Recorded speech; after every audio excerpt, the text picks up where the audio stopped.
The Director of Public Prosecutions has challenged the efficacy of the new proposed legislation advocating plea bargaining.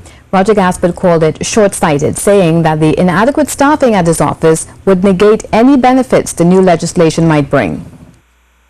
There are at least 800 murder indictments pending for trial in the High Court. They are not dependent on any preliminary inquiry anymore. They have passed that stage. And I'm only speaking in the context of murder. So what you have with the abolition of preliminary inquiries, if I may be somewhat tangential, is a quicker movement of the matters from the charge stage to the High Court stage. Speaking on Friday to a National Security Joint Select Committee of Parliament, Mr. Gaspard said the defendants must then join a queue, which was a result of not enough prosecutors and other deficiencies at his office. One of these, he said, was accommodation. He made it clear that, mundane as that sounds, this aspect of his work was hampering the hiring of professionals to prosecute the criminals.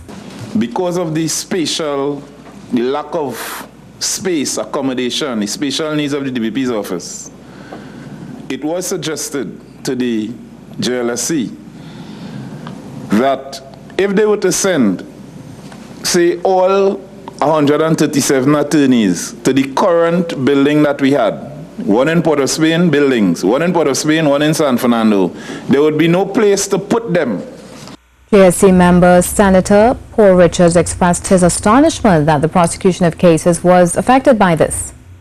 Among the reasons that issues are not being resolved, as we have heard with the Forensic Sciences Center, with critical issues that are affecting the criminal justice system, is something as perfunctory as space. And I don't want to denigrate the issue anymore, but it's tragic that something like accommodation is hampering the fight against the criminals in this country. The Director of Public Prosecutions said that since 2015, he's been arguing for increased accommodation for his office, as well as increased pay to attract and retain high-quality professionals. He revealed that in the last 10 years, 46 people have left that office, including 8 with 7 to 20 years service. Despite those challenges, Mr. Gaspard said he was optimistic that things would get better. He based that on stakeholders' awareness that the changes he recommended for his office must be made in order for criminal prosecution to become more efficient.